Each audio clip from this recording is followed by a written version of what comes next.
नमस्कार मित्रांनो, जय गजानन. मी गजानन कातोरे. माझा पहिला व्हिडिओ ह्या केळीचाच बनवलेला होता. यूट्यूब चॅनलवरती मी पहिला व्हिडिओ जो बनवून टाकला तो गुरुवारी गजानन महाराजचं नाव घेऊन, आणि तो व्हिडिओ पण ह्या केळीचाच होता. तर आज त्या व्हिडिओला 1 महिना झालेला आहे जवळजवळ. तुम्ही बघू शकता ही केळी पूर्ण जमीनदोस्त झालेली आहे. आणि काल पहिला पाऊस पडला.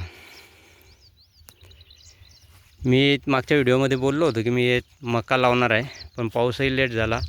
आता ही किती पट हिचं खतात रूपांतर होते, ही किती कुजते, हिच्यावर काय करावं लागते, त्या हिशोबानं मी याच्यावर प्रयोग करणार आहे. आणि त्यानंतर मी याच्यात आता कोणतं पीक घेता येईल त्याचा विचार करणार आहे. माझं एकच ध्येय होतं की हे जे केळीचं एवढं जे पूर्ण हे मटेरियल आहे, वेस्टेज, हे बाहेर फेकायचं नव्हतं.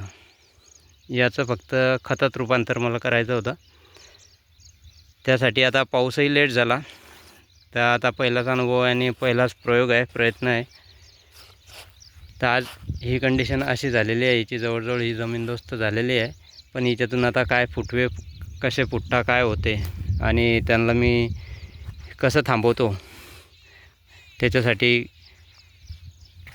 मी प्रयत्न करणार आहे. आणि त्याचे काय रिझल्ट येतात मी तुम्हाला दाखवणार आहे. आणि याच्यानंतर मी याच्यावर काय घेऊ शकतो पीक, त्याचा विचार करून मग मी त्या पिकाचा विचार करणार आहे, काय उत्पन्न घेता येईल याच्यातून. पण फक्त ध्येय एवढंच होतं की बुवा हे आपल्याला बाहेर फेकायचं नाही एवढं.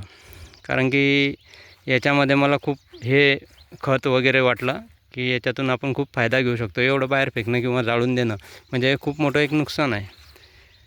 फक्त काय होणार आहे, माझं जे उत्पन्न घ्यायचं आहे तारीख, ते काही मागे पुढे होणार आहे. आणि त्याचं मला काही एवढं असं टेन्शन नाही आहे, कारण की मी हे ठरवलेलं आहे. आता याच्यासाठी मी 1-2 महिने काय वाट पाहावी लागते ते पाहून मी नंतर तो निर्णय घेणार आहे. तरी माझा प्रयत्न किती यशस्वी होतो आणि याचा मला काय फायदा होतो, किती फायदा होतो ते बघू, आणि तुम्हाला पण मी सांगणार आहे. धन्यवाद.